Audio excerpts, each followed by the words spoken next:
Hello friends, आप लोगों को इस चैनल पे दोबारा स्वागत है। ये हिस्ट्री का डिस्कशन है और हम लोग मॉडर्न हिस्ट्री का डिस्कस कर रहे हैं, जिसमें आज का टॉपिक है कांग्रेस में गरम दल और नरम दल। क्वेश्चन एनालिसिस के दौरान इस टॉपिक को कवर करते हैं। पहला क्वेश्चन देखते हैं। कांग्रेस के नरम दल के नेताओं की आंदोलन की पद्धति थी, क्या थी? तो राजवाम बंद आंदोलन, बी ऑप्शन सही है। राजावाम बंद आंदोलन जो है नरम दल के नेताओं की आंदोलन की पद्धति थी। इसके बारे में दो चार लाइन देख लेते हैं। कांग्रेस के नरम दल के नेताओं की आंदोलन की जो प्रमुख पद्धति थी वो था राजवाम बंद आंदोलन था, अर्थात प्रशासन में भारतीयों की भागीदारी की मांग, जनता में राजनीतिक जागरूकता उत्पन्न करना था। वहीं उग्रवादियों की मुख्य मांगे अनुकूल प्रविघटन यानी पैसिव रेजिस्टेंस पद्धति की थी। 1907 में कांग्रेस के सूरत अधिवेशन में कांग्रेस नरमपंथी और गरमपंथी दो अलग अलग गुटों में विभक्त हो गई। क्वेश्चन नंबर सेकंड है, निम्नलिखित में से किस आंदोलन के कारण भारतीय राष्ट्रीय कांग्रेस का विभाजन हुआ, जिसके परिणाम स्वरूप नरम दल और गरम दल का उद्भव हुआ? तो ए आपका ऑप्शन सही है, स्वदेशी आंदोलन। स्वदेशी आंदोलन तथा विदेशी वस्तुओं के बहिष्कार के बंगाल से बाहर प्रसार को लेकर कांग्रेस के उग्रपंथी और नरमपंथी धड़ों के मध्य मतभेद व्याप्त था। गरमपंथी आंदोलनकारी स्वदेशी और बहिष्कार आंदोलन को बंगाल तक ही सीमित न रख के उसे देश के अन्य हिस्सों तक पहुंचाना चाहते थे। वे केवल विदेशी माल के जो है बहिष्कार से संतुष्ट नहीं थे, यानी वे विदेशी माल को सिर्फ बहिष्कार से ही अपने आप को संतुष्ट रखने वाले नहीं थे, बल्कि वे चाहते थे कि अंग्रेजी हुकूमत को किसी तरह का जो है सहयोग न दिया जाए। स्वदेशी आंदोलन के बाद दोनों गुटों के जो मतभेद है और भी गहरा हो गया, यानी जो गरम दल है नरम दल, इनके बीच मतभेद और भी पहले से जो है गहरा हो जाता है स्वदेशी आंदोलन के बाद। और इसके परिणाम स्वरूप होता है कि 1907 ईस्वी के सूरत अधिवेशन में कांग्रेस का विभाजन हो जाता है। नेक्स्ट क्वेश्चन है, अधिकतर नरमपंथी नेता थे किन क्षेत्रों से? तो शहरी क्षेत्रों से, बी ऑप्शन सही है। उदारवादी राजनीतिक या राजनीतिक भिक्षावृत्ति के युग में अधिकांश नरमपंथी नेता जैसे दादा भाई नौरोजी, फिरोज शाह मेहता, दिनसा वाचा, वेमोस बनर्जी और सुरेंद्र नाथ बनर्जी आदि ये लोग शहरी क्षेत्रों से संबंध रखते थे। इस काल में कांग्रेस पे समृद्धशाली मध्यवर्गीय बुद्धिजीवियों का, जिनमें वकील, डॉक्टर, इंजीनियर, पत्रकार और साहित्यिक व्यक्ति जो है सम्मिलित थे। इनका अधिकार था। उपाधियां और बड़े बड़े पद इन लोगों के लिए आकर्षण रखते थे। कांग्रेस में आने वाले प्रतिनिधि बड़े बड़े नगरों से आते थे और जनसाधारण से इनका कोई संपर्क नहीं था। फिरोज शाह मेहता स्वयं कहते हैं कि कांग्रेस जो है कांग्रेस की जो आवाज है वो जनता की आवाज नहीं है, परंतु उनके साथ रहने वाले अन्य देशवासियों का यह कर्तव्य है कि वे इनकी भावनाओं को समझे, उन्हें व्यक्त करें और उनके उपचार का प्रयत्न करें। नेक्स्ट हमारा क्वेश्चन है 4, निम्नलिखित में से किसने 1904 से लगातार भारत को स्वशासन देने पर बल दिया? तो दादा भाई नौरोजी, डी ऑप्शन सही है। 1904 ईस्वी में दादा भाई नौरोजी ने भारत के लिए स्वशासन या स्वराज की मांग की। 1906 में कांग्रेस के कलकत्ता अधिवेशन में इनकी अध्यक्षता में जो है स्वदेशी आंदोलन, बहिष्कार आंदोलन, राष्ट्रीय शिक्षा और स्वशासन से संबंध 4 प्रस्ताव पारित किया गया। क्वेश्चन नंबर 5 है, निम्न में कौन जो है उग्रपंथी नहीं था? इसमें आपका डी ऑप्शन सही है, गोपाल कृष्ण गोखले उग्रपंथी नेता नहीं थे। गोपाल कृष्ण गोखले उदारवादी खेमे से संबंध रखते थे। वह समभाव और मृदु न्यायप्रियता में विश्वास रखते थे। उन्हें पूर्ण विश्वास था कि देश का पुनरुद्धार उत्तेजना के बवंडरों में नहीं हो सकता है। वे साधन और साध दोनों की पवित्रता में विश्वास करते थे और इन्हीं विचारों से प्रभावित होकर गांधी जी उनके शिष्य बन गए और 1888 के इलाहाबाद कांग्रेस अधिवेशन के मंच से राजनीतिक में ये भाग लेते हैं और 1897 ईस्वी में इन्होंने कह सकते हैं इन्हें और वाचा को भारतीय व्यय के लिए नियुक्ति वेलवी आयोग के सम्मुख लक्ष्य देने को जो है मतलब साक्ष्य देने को जो है कहा गया था। इसके लिए नियुक्त किया गया था इन दोनों को। और 1902 ईस्वी में वह बंबई संविधान परिषद के और कालांतर में इंपीरियल लेजिस्लेटिव काउंसिल के लिए चुने गए। नेक्स्ट क्वेश्चन है, इनमें कौन उग्र राष्ट्रवाद के उल्लेखनीय नेताओं में से नहीं थे? वो थे गोपाल कृष्ण गोखले। ये उग्र राष्ट्रवाद के उल्लेखनीय नेताओं में जो है नहीं थे, ये उदारवादी नेता थे, ठीक है।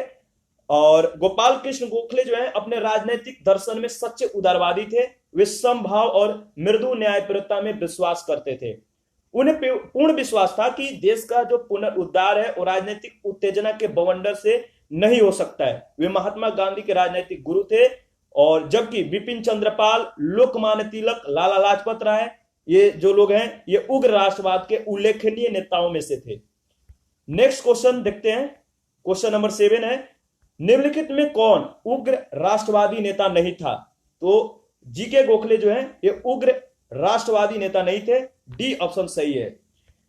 8 नंबर क्वेश्चन में पूछा गया किसने भारतीय राष्ट्रीय कांग्रेस पर प्रार्थना, याचना और विरोध की राजनीति का आरोप लगाया था? तो बाल गंगाधर तिलक ने। 1906 ईस्वी के बाद भारतीय राजनीति में कांग्रेस के अंदर उग्रवादी दल के उदय के साथ साथ देश में क्रांतिकारी उग्रवादी दलों का आविर्भाव हुआ। उग्रवादी विचारधारा के 4 जो प्रमुख नेता थे वो बाल गंगाधर तिलक थे, लाला लाजपत राय, बिपिन चंद्रपाल और अरविंद घोष। इन नेताओं ने स्वराज्य प्राप्ति को ही अपना लक्ष्य बनाया। उन्होंने उदारवादी नेताओं की तरह संवैधानिक दायरे के अंदर अपनी मांगे मनवाने में विश्वास नहीं किया। तिलक ने कहा हमारा उद्देश्य जो है वो आत्मनिर्भरता है, भिक्षावृत्ति की नहीं। उन्होंने कांग्रेस पर प्रार्थना, याचना और विरोध की राजनीति का जो है आरोप लगाया था। नेक्स्ट क्वेश्चन है, किसने भारतीय राष्ट्रीय कांग्रेस के विरुद्ध अनुनय, विनय और विरोध की राजनीति का दोष लगाया था? तो बीजी तिलक। ये ऑप्शन आपका सही है। नेक्स्ट क्वेश्चन है हमारा और क्वेश्चन नंबर 10 है, कांग्रेस की प्रार्थना और याचना की नीति अंतोतगत्वा जो है समाप्त हो गई थी किनके नेतृत्व में? तो बाल गंगाधर तिलक के नेतृत्व में। 10 का बी ऑप्शन आपका सही है। कांग्रेस नेतृत्व की आवेदन निवेदन नीति की असफलता ने देश के अंदर और खुद कांग्रेस के अंदर असंतोष पैदा किया। ब्रिटिश सरकार द्वारा लगातार कांग्रेस के प्रति अपनाई जाने वाली अपेक्षापूर्ण नीति ने कांग्रेस के युवा नेताओं जैसे बाल गंगाधर तिलक, लाला लाजपत राय, बिपिन चंद्रपाल को अंदर से आंदोलित किया। इन युवा नेताओं ने उदारवादी नेताओं की राजनीतिक भिक्षावृत्ति में कोई विश्वास नहीं जताया। इन्होंने स्वराज प्राप्ति को अपना मुख्य लक्ष्य बनाया और बाल गंगाधर तिलक इस विचारधारा के जो थे अग्रदूत थे। उनके नेतृत्व में कांग्रेस की प्रार्थना और याचना की नीति को जो है समाप्त कर दी गई थी। क्वेश्चन नंबर 11 है, भारतीय राष्ट्रीय कांग्रेस को किसने जो है भीख मांगने वाली संस्था यानी बेगिंग इंस्टीट्यूट कहा था? तो तिलक ने कहा था। बी ऑप्शन आपका सही है। भारतीय राष्ट्रीय कांग्रेस की स्थापना 28 दिसंबर 1885 को बंबई स्थित गोकुलदास तेजपाल संस्कृत विद्यालय में की गई थी। उग्र विचारधारा वाले नेताओं ने कांग्रेस के बारे में नकारात्मक टिप्पणियां की। उनमें से एक जो है बाल गंगाधर तिलक है जो भारतीय राष्ट्रीय कांग्रेस को याचना संस्था यानी बेगिंग इंस्टीट्यूट की संज्ञा दी थी। क्वेश्चन नंबर 12 है, भारतीय राष्ट्रीय आंदोलन गर्मपंथियों के प्रभावाधीन आया, कब आया था? तो 1906 के बाद। ए ऑप्शन सही है। 1906 ईस्वी के बाद भारतीय राजनीति में कांग्रेस के भीतर गर्म दल का प्रभाव बढ़ा। गर्म दल का नेतृत्व प्रमुख कांग्रेसी नेताओं बाल गंगाधर तिलक, लाला लाजपत राय, बिपिन चंद्रपाल, अरविंद घोष ने मिलकर किया। इन नेताओं ने स्वराज को अपना लक्ष्य बनाया। तिलक ने नारा दिया, स्वराज मेरा जन्मसिद्ध अधिकार है और मैं इसे लेकर आऊंगा। किसने नारा दिया? ये इंपॉर्टेंट है, याद रखना है। 13 नंबर क्वेश्चन है, निम्नलिखित में कौन जो नेता है वो गर्म दल से संबंधित नहीं थे? तो अरविंद घोष। ए ऑप्शन सही है। और इनके बारे में 2-4 लाइनें देख लेते हैं। अरविंद घोष कांग्रेस के गर्म पक्ष के नेता थे। वे गर्म दल के 4 स्तंभों लाला लाजपत राय, बाल गंगाधर तिलक, विपिन चंद्रपाल और अरविंद घोषों में से एक थे। 1893-94 में अपने एक लेख में उन्होंने कहा था कि कांग्रेस श्रमिक वर्ग से दूर है, अराष्ट्रवादी है और पूर्णतः असफल रही है। इसकी शासकों के अप्रसन्न होने के भय से स्पष्ट न कहने की नीति को जो है उन्होंने कायरता की संज्ञा दी थी। उनके अनुसार कांग्रेस क्षय रोग से मरने वाली है। 1908 ईस्वी में पुलिस द्वारा मणिकतल्ला उद्यान में छापा मारकर जिन 34 लोगों को गिरफ्तार किया गया था उनमें अरविंद घोष भी थे। सभी के ऊपर अलीपुर षड्यंत्र मामले के अंतर्गत मुकदमा चलाया गया। अरविंद घोष को 1 वर्ष की सजा हुई, लेकिन बाद में साक्ष्य के अभाव में इन्हें छोड़ दिया गया। कालांतर में वे क्रांतिकारी क्रियाकलापों से जो है अलग होकर एक सन्यासी जीवन और बिताने लगे और ये पांडिचेरी चले गए। नेक्स्ट हमारा क्वेश्चन है, राष्ट्रवादी आंदोलन में निम्न में से किसने नरम दलीय के तौर पे नहीं जाना जाता है? तो उनका नाम क्या है? तो बाल गंगाधर तिलक। ये नरम दलीय तौर पे जो है नहीं जाने जाते थे। क्वेश्चन नंबर 15 है, शेर ए पंजाब के नाम से इनमें कौन मशहूर है? तो शेर ए पंजाब के नाम से जो मशहूर है वो है लाला लाजपत राय। सी ऑप्शन सही है। लाला लाजपत राय शेर ए पंजाब के नाम से जाने जाते थे। ये भारतीय राष्ट्रीय कांग्रेस में गरम दल के नेता और पूरे पंजाब के प्रतिनिधि थे। इन्हें पंजाब केसरी के नाम से भी जाना जाता है। लाला लाजपत राय, बाल गंगाधर तिलक और बिपिन चंद्र पाल को लाल बाल पाल के नाम से भी जाना जाता है। साइमन कमीशन का विरोध के समय लाठीचार्ज में लाला लाजपत राय घायल हो गए और 17 नवंबर 1928 को जो है इनकी मृत्यु हो गई। नेक्स्ट क्वेश्चन है, निम्नलिखित में कौन भारतीय राष्ट्रीय कांग्रेस में उदारवादियों से जुड़ा नहीं था? तो लाला लाजपत राय। डी ऑप्शन आपका सही है। और 17 नंबर क्वेश्चन है, निम्न में से किस एक को लाला लाजपत राय ने अपना राजनीतिक गुरु माना था? तो मैजिनी को। डी ऑप्शन सही है। लाला लाजपत राय ने इटली के क्रांतिकारी मैजिनी के जीवन वृत्त को पढ़ने के बाद उन्हें अपना राजनीतिक गुरु माना और बाद में उन्होंने मैजिनी की उत्कृष्ट रचना द ड्यूटी ऑफ मैन का उर्दू में अनुवाद भी किया। 18 नंबर क्वेश्चन है, निम्न में कौन जो है मध्य मार्गी नहीं था? तो बाल गंगाधर तिलक जो है ये मध्य मार्गी नहीं थे। बी ऑप्शन सही है। कांग्रेस के प्रारंभिक उदारवादी और मध्यवर्गीय नीतियों से नौ राष्ट्रवादियों के रूप में प्रसिद्ध लाल बाल पाल का जो है मोह भंग हो गया। बाल गंगाधर तिलक इस नई विचारधारा के अग्रदूत थे। वे मध्य मार्गी न होकर उग्र नीतियों के समर्थक थे। 19 नंबर क्वेश्चन है, निम्नलिखित नेताओं में से कौन एक जो है स्वदेशी के समर्थक थे? तो अरविंद घोष। ए ऑप्शन सही है। बंगाल के विभाजन के विरोध में चलाए गए स्वदेशी आंदोलन 1905 से 1908 के बीच अरविंद घोष प्रमुख नेता थे। इस आंदोलन के प्रमुख नेता लाला लाजपत राय और जो पंजाब से संबंधित थे और बाल गंगाधर तिलक महाराष्ट्र से और बिपिन चंद्रपाल बंगाल से। तो याद रखना है, इंपॉर्टेंट है। नेक्स्ट क्वेश्चन देखते हैं, निम्नलिखित में से किसे भारतीय अशांति के जनक के रूप में जो है जाना जाता है? तो लोकमान्य तिलक को भारतीय अशांति के जनक के रूप में जाना जाता है। इसके बारे में 2-4 लाइन देख लेते हैं। तिलक सेवा और बलिदान में विश्वास करते थे। उनमें सरकार की सत्ता को चुनौती देने का साहस था। यह उन्हीं के प्रयत्नों का परिणाम था कि कांग्रेस सरकार की प्रशंसा करने वाली संस्था से बदलकर सरकार की आलोचना संस्था बन गई, यानी आलोचना करने वाली संस्था हो गई थी। एंग्लो इंडियन नौकरशाही उन्हें विद्रोही समझती थी। सर वेलेंटाइन सिरोल ने उन्हें भारत में अशांति का जो है जन्मदाता कहा था। तो किसने कहा था? इंपॉर्टेंट है, याद रखना है। तिलक सिरोल पर जो है मानहानि का जो है मुकदमा चलाने के उद्देश्य से इंग्लैंड गए थे। यद्यपि वे मुकदमा हार गए, किंतु इसका जो है उचित प्रभाव हुआ था। और नेक्स्ट क्वेश्चन देखते हैं। 21 नंबर है, बाल गंगाधर तिलक को किसने अशांति का जो है जनक कहा था? तो वेलेंटाइन सिरोल ने कहा था।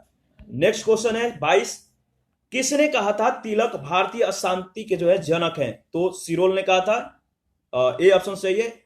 और नेक्स्ट हमारा 23 नंबर क्वेश्चन है, निम्नलिखित में से किसे भारतीय अशांति का जनक कहा गया है? तो सेम क्वेश्चन पूछा गया है। किसको कहा गया है? तो बीजी तिलक को। ए ऑप्शन सही है।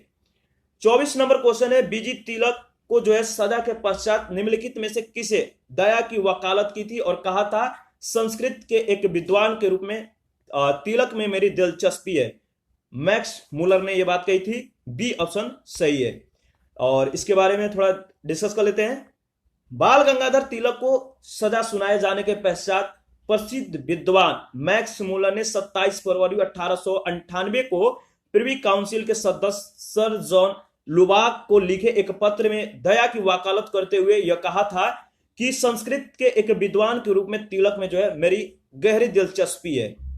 25 नंबर क्वेश्चन है, 1908 में 6 वर्ष के कारावास की सजा स्वतंत्रता संग्राम के किस उग्रवादी नेता को जो है दी गई थी? बताइए। बाल गंगाधर तिलक को। 1908 में बाल गंगाधर तिलक को केसरी में प्रकाशित लेखों के आधार पर राजद्रोह का मुकदमा चलाकर 6 वर्ष के कारावास की सजा देकर मांडले जेल यानी बर्मा भेज दिया गया था। तिलक को हुई इस सजा के विरोध स्वरूप बंबई के कपड़ा मिल मजदूरों ने देश में पहली राजनीतिक हड़ताल की थी। मंडले जेल में भी इन्होंने जो है गीता रहस्य नामक पुस्तक लिखी थी। तो याद रखना है, मंडले के जेल में गीता रहस्य नामक जो है पुस्तक लिखा था। नेक्स्ट क्वेश्चन है, 1908 में बाल गंगाधर तिलक को जेल हुई थी, कितने वर्षों की? तो 6 वर्षों की। और 27 नंबर क्वेश्चन है, भारत के स्वतंत्रता आंदोलन के प्रारंभिक दौर में उग्रवादी विचारधारा के निम्नलिखित में से कौन सा जो है एक निरूपित करता है? 4 स्टेटमेंट है। ए कह रहा है कि आयातित वस्तुओं पर देशज वस्तुओं को प्रश्रय देकर देशज वस्तुओं के उत्पादन को बढ़ावा देना। बी कह रहा है कि संवैधानिक साधनों और याचिकाओं के स्थान पर आक्रामक साधनों से स्वशासन प्राप्त करना। और सी कह रहा है देश को आवश्यकता अनुसार राष्ट्रीय शिक्षा प्रदान करना। और डी सैनिक विद्रोह द्वारा ब्रिटिश साम्राज्य के विरुद्ध बलात् राज परिवर्तन संगठित करना। जहां देखिए इसका बी ऑप्शन सही है आपका, जो है कि संवैधानिक साधनों और याचिकाओं के स्थान पर आक्रामक साधनों से स्वशासन प्राप्त करना। जहां उदारवादी दल संवैधानिक आंदोलन में अंग्रेजों की न्यायप्रियता में वार्षिक सम्मेलनों में भाषण देने में प्रस्ताव पारित करने और इंग्लैंड में शिष्टमंडल भेजने में विश्वास करता था, वहीं दूसरी ओर उग्रवादी दल जो उग्रवादी दल थे आक्रामक विरोध में सामूहिक आंदोलन में और आत्म बलिदान के लिए दृढ़ निश्चय में विश्वास करते थे। इनके लिए स्वराज का अर्थ विदेशी नियंत्रण से पूर्ण स्वतंत्रता था, जबकि उदारवादी दल के स्वराज का अर्थ साम्राज्य के अंदर औपनिवेशिक स्वशासन से था। 28 नंबर क्वेश्चन है, भारतीय मुसलमान समान रूप से उग्रवादी आंदोलन की ओर आकर्षित नहीं हुए थे, इसका क्या कारण था? इसका कारण था उग्रवादियों की हिंदू अतीत का राग अलापने की नीति। डी ऑप्शन सही है। भारतीय मुसलमान सामान्य रूप से उग्रवादी आंदोलन की ओर जो है आकर्षित नहीं हुए थे, क्योंकि उग्रवादी नेता हिंदू अतीत को जो है वापस लाने की बात करते थे। अरविंद घोष ने कहा स्वतंत्रता हमारे जो है जीवन का जो है उद्देश्य है और हिंदू धर्म ही हमारे इस उद्देश्य की पूर्ति जो है करेगा। राष्ट्रीयता एक धर्म है और वह ईश्वर की देन है। तो राष्ट्रीयता एक धर्म है और किसकी देन है? तो ईश्वर की देन है। तो अरविंद घोष ने यह बात कही थी कि स्वतंत्रता जो है हमारे जीवन का उद्देश्य है और हिंदू धर्म ही हमारे इस उद्देश्य को जो है पूर्ति करने में मदद करेगा। नेक्स्ट क्वेश्चन है 29 कथन ए में जो स्टेटमेंट है कि बाल गंगाधर तिलक सांप्रदायिकतावादी थे और आर कह रहा है कि उन्होंने धर्म का राजनीतिक अस्त्र के रूप में प्रयोग किया था। तो बताइए इसमें कौन सा सही है? तो ए गलत है और आर सही है। देखिए ए गलत है, आर सही है। तिलक सांप्रदायिकतावादी नहीं थे, वे राष्ट्रवादी प्रथम कह सकते हैं राष्ट्रवादी नेता थे, जिन्होंने जनता से निकट का संबंध स्थापित करने का प्रयत्न किया और इस दृष्टि से वे महात्मा गांधी के अग्रगामी थे। इस उद्देश्य से उन्होंने अखाड़े, लाठी क्लब, गो हत्या विरोधी सभाएं स्थापित की। उन्होंने महाराष्ट्र में शिवाजी महोत्सव और गणपति पर्व आरंभ किए ताकि जनता में राष्ट्रीय सेवा की भावना जो है जाग सके और इस प्रकार उन्होंने धर्म का राजनीतिक अस्त्र के रूप में तो प्रयोग किया, परंतु इसका उद्देश्य सांप्रदायिकतावादी नहीं बल्कि जन जागरण था। नेक्स्ट हमारा क्वेश्चन है 30, महाराष्ट्र में गणपति पर्व का श्री गणेश किसने किया था? तो बीजी तिलक ने किया था, ए ऑप्शन सही है। और 31 में जो क्वेश्चन पूछा गया कि निम्नलिखित में से किसने महाराष्ट्र के गणपति उत्सव का ऐसा कायाकल्प किया कि वह राष्ट्रीय उत्सव हो गया, उसका स्वरूप राजनीतिक हो गया? तो बाल गंगाधर तिलक, डी ऑप्शन आपका सही है। क्वेश्चन नंबर 32 है, महात्मा गांधी के साथ निम्न मुसलमानों में से किसने बाल गंगाधर तिलक की अर्थी उठाई थी? तो शौकत अली, ए ऑप्शन सही है। बाल गंगाधर तिलक की जो है 1 अगस्त 1920 को मृत्यु के बाद उनकी अर्थी जो है महात्मा गांधी के साथ मौलाना शौकत अली तथा डॉक्टर सैफुद्दीन खिलजी ने उठाया था। मौलाना हसरत मोहानी ने उस समय जो है शोक गीत पढ़ा था।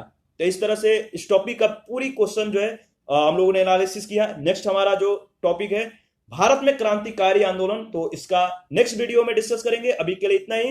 वीडियो के डिस्क्रिप्शन बॉक्स में आपको इंस्टाग्राम और टेलीग्राम का लिंक दिया गया है, आप ज्वाइन कर सकते हैं। Thank you.